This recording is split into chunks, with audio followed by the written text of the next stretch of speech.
Lundi 15 avril 2024, Madame, Monsieur, bonjour. Vous suivez l'information de la mi-journée sur RTI2. Bon appétit si vous êtes à table. Au sommaire. Nous parlerons dans ce journal du fagot de bois. Ce combustible beaucoup utilisé des populations est néfaste pour l'environnement et la santé. Et puis au Nigeria, 10 ans après leur libération, les jeunes filles de Chibok poursuivent leur cursus scolaire. Une fois de plus, soyez les bienvenus. C'est un ensemble de fines branches et morceaux de bois utilisés communément pour allumer ou alimenter un feu. Le fagot de bois, puisque c'est de lui qu'il s'agit, est de plus en plus utilisé par les commerçants, les restaurateurs, les pâtissiers et les populations. Ces morceaux de petits bois qui font le bonheur des uns, malheureusement, est un mal pour les autres. Assitons Diarra. Ténéba vend du poisson fumé. C'est avec le bois d'EVA qu'elle fume le poisson avant de le couler au marché d'Abobo. La fumée dégagée par les fagots affecte sa santé. Feu là, ça nous fatigue un peu, mais on va faire commencer nos boulots quoi. On s'en sort un peu, on boit du lait, là, ça passe à cause de fumée, là, quoi, ça passe un peu. Donc, on se débrouille un peu. Moi, j'ai 4 enfants. Je travaille avec ma mère ici. Il y a un monsieur qui nous lui quitte avec sa brousse. Donc, nous, on paye avec eux pour vendre, pour fumer poisson, quoi. Non loin de Ténéba, toujours dans la commune d'Abobo, Benoît, vendeur de poulets braisés, a aussi recours au fagot de bois pour la cuisson de sa volaille. Conscient du danger auquel il s'expose et expose sa clientèle, il dit n'avoir aucune autre alternative. Tous les 3 jours, Benoît débourse plus de 10 000 francs CFA pour l'achat de fagots. Même blanc que j'aimais, je n'aimais pas beaucoup. J'aimais moins un pour que ça lime. Sinon, c'est bois rouge, je travaille avec. La bois blanc, là, ça garde bien. C'est bon, c'est EVA, donc c'est pas trop ça. Le fagot de bois est de plus en plus utilisé par les restaurateurs, les commerçants et les pâtissiers. Dans la commune d'Atekoubé, le fagot de bois est beaucoup prisé de certains boulangers. Ceux que nous avons rencontrés ont préféré garder l'anonymat. Ils trouvent les fagots de bois plus économiques que le gaz butane. Le bois est plus économique. Parce que quand on utilise le bois, on consomme moins le courant. Avec le gaz, le travail est propre. Voilà. La cuisson est homogène. Avec le fagot, quand le bois est humide, alors c'est pas facile d'avoir assez de braise. Dans la cuisson, là, des fois, vous voyez les pains qui sont mal cuits, qui sont plats. Hein? Ou alors, puisque le four, il y a une température à laquelle se fait la cuisson de pain. Si le four n'a pas atteint ce degré, le pain sort blanc. À quelques mètres d'Atekoubé, dans la commune d'Adjamé, le fagot de bois permet aux teinturiers d'exercer leur activité à moindre coût. Les gaz, là, ça n'arrange pas parce que le gaz, c'est trop cher aussi. Le travail aussi, c'est pas trop l'argent dedans, quoi. On tente de débrouiller quand même. Là, on gagne un peu, mais si tu as payé gaz là, ton argent là, ça ne sort pas, tu ne gagnes pas trop. À cause de son coût jugé abordable, le fagot de bois est beaucoup utilisé par les populations des villes de l'intérieur du pays. Dans la ville de Gagnoa, les femmes y ont recours lors des grandes cérémonies. Nous sommes en train de préparer du riz, chèvre, haricots, tout ça de manger. Le fagot qui est là, c'est pour 30 000. C'est le bois d'EVA. La fumée nous fatigue. Moi-même où je suis là, il y a des problèmes d'yeux. Donc quand il m'assoit, après avoir fini de préparer, il y a des problèmes. Ils sont obligés d'aller à l'hôpital, aller me soigner. Donc c'est très dangereux pour nous. Mais comme on n'a pas les moyens, là, on fait comme on est obligé d'accepter.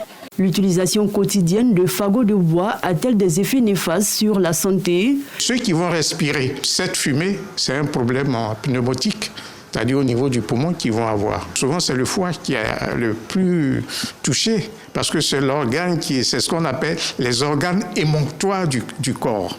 Ce sont eux qui sont les plus sensibles. C'est ça qui fait qu'aujourd'hui, en Afrique, on a plein de problèmes de maladies cancérigènes. Vous voyez, ça peut être un cancer de gorge, c'est la fumée. Ça peut être aussi cancer du poumon, cancer du foie, etc. Il faut quand même faire une bonne sensibilisation quand même à la population. À quel danger sont exposées les personnes qui consomment des aliments cuits à l'aide de fagots de bois? Aujourd'hui, on a remarqué qu'Abidjan, c'est le feu de bois de EVA que la majorité utilise. Il y a aussi ce bois-là qui rend toxique et qui crée un problème de cancer au niveau de ceux qui consomment les aliments cuits avec ce bois d'EVA, parce que c'est du latex. Or, vous savez que tout ce qui est caoutchouc dégage du gaz carbonique.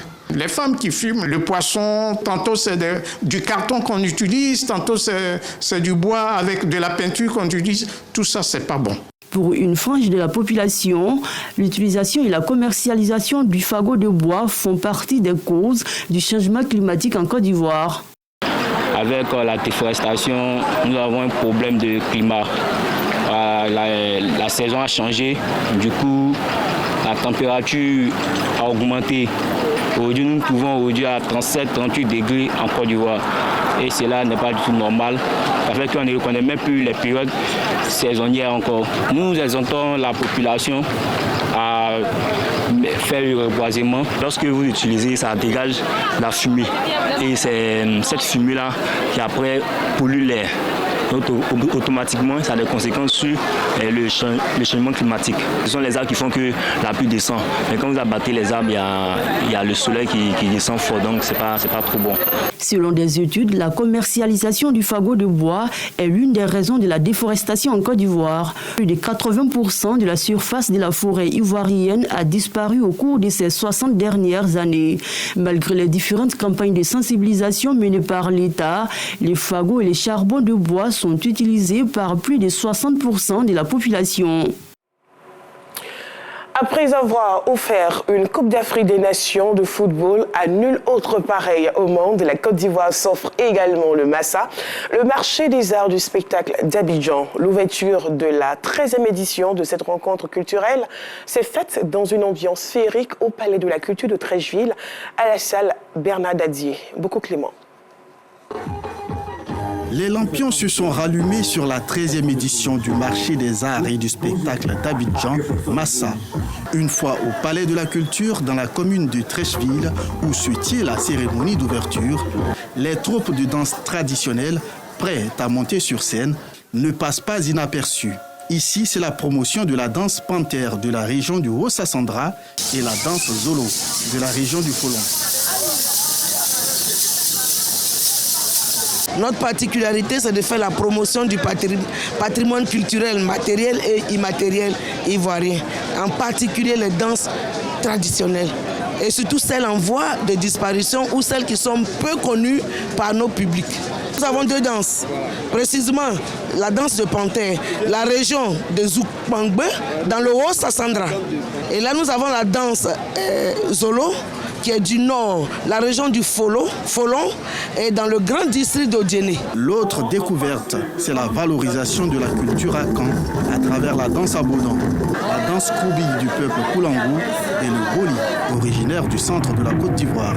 Nous avons la digne responsabilité de représenter la culture akan, voilà, la culture akan, la danse abodon, et aussi la culture Koulango, voilà un peu, ça c'est la danse Kouroubi que nous allons représenter également, qui est originaire de l'Est de la Côte d'Ivoire. Nous avons aussi le Goli, voilà, disons, du centre de la Côte d'Ivoire. Le taekwondo a apporté tellement de médailles, tellement de joie à la Côte d'Ivoire, et le Massa nous a invités pour pouvoir donner ce coup de pouce-là et puis montrer qu'en Côte d'Ivoire, le taekwondo fait un plus pour le pays.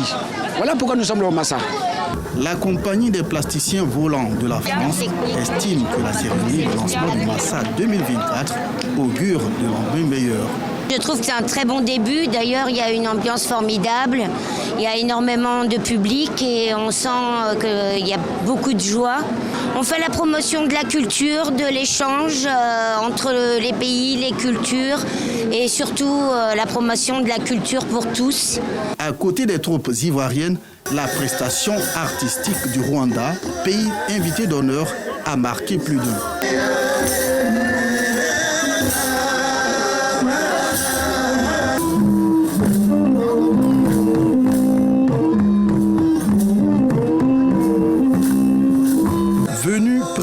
cérémonie, le Premier ministre Robert Begré-Mambé n'a pas tari d'éloges à l'égard du comité d'organisation. Cette 13e édition a pour thème « Jeunesse, innovation et entrepreneuriat, des leviers pour le développement des industries, des arts, du spectacle africain ». Le Massa 2024 a débuté ce samedi 13 avril et fermera ses portes le 20 avril prochain. De nombreux artistes nationaux et internationaux sont à l'affiche les jours à venir. Parlons également de la 13e édition du marché des arts du spectacle d'Abidjan Massa. Les spectateurs venus nombreux ont eu droit à une conférence sur la création scénique contemporaine. Ido Fofana.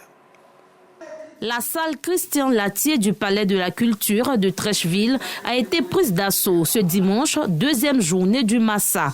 Marché des arts du spectacle d'Abidjan par de nombreux spectateurs. Ils ne sont pas venus pour regarder un film ni du théâtre, mais pour suivre une conférence sur la dynamique des créations scéniques contemporaines africaines aujourd'hui. Dans les différents massas que nous avons vécus jusqu'à maintenant, le massa numéro 4, je crois, le massa numéro 8, il y avait problème d'abord d'espace, d'expression des créations.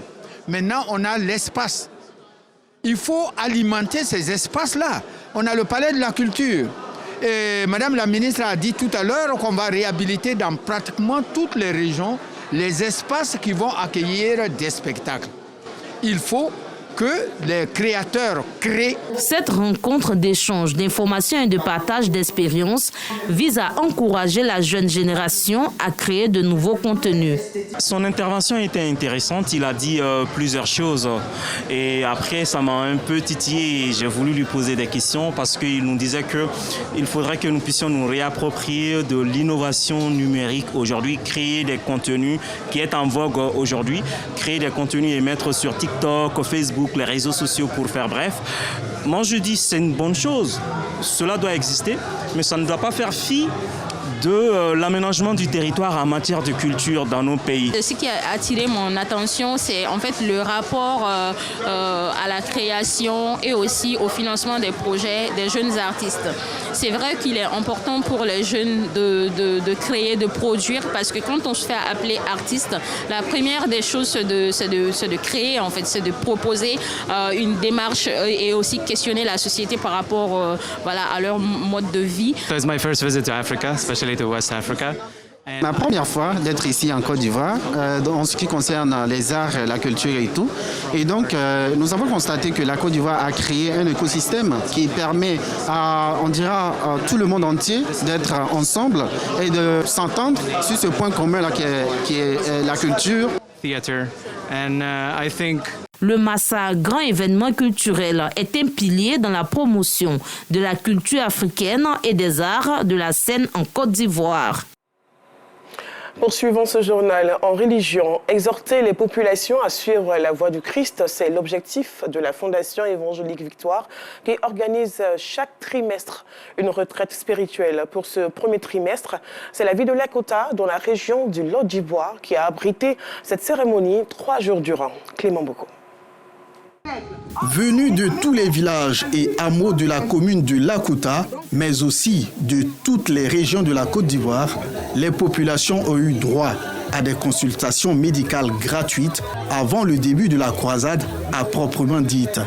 Un ouf de soulagement pour ces populations qui vivent parfois éloignées des centres de santé. On a fait les dépistages, ils ont donné les médicaments pour pouvoir nous soigner.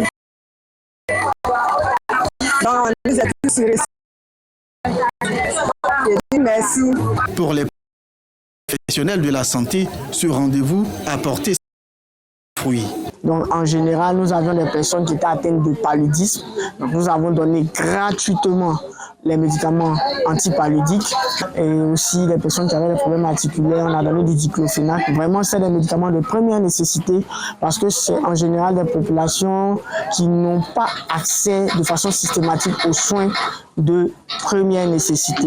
Le Seigneur nous a envoyés pour avoir ce temps de dépistage avec ces femmes, temps de dépistage du VIH, temps de dépistage de la glycémie, du diabète, dépistage du palu, et puis donner un traitement à ces femmes et puis les conduire, les diriger là où il faut pour une prise en charge. Pendant 3 jours et 3 nuits, la prophétesse Akpa Landrise a prêché l'évangile de Jésus-Christ, mais aussi partagé avec les populations quelques rudiments de bonne gestion afin d'améliorer leur vécu quotidien. Pour le prochain trimestre, la Fondation évangélique Victoire ira sillonner une autre région du pays, toujours pour apporter la bonne nouvelle de Jésus-Christ. Terminons ce journal au Nigeria. Il y a de cela 10 ans que les jeunes filles de Chibok ont été libérées. Certaines d'entre elles ont pu reprendre leur étude là où elles ont été interrompues et pensent à un avenir professionnel. Voilà, c'est la fin de ce journal. Merci de l'avoir suivi et à très bientôt.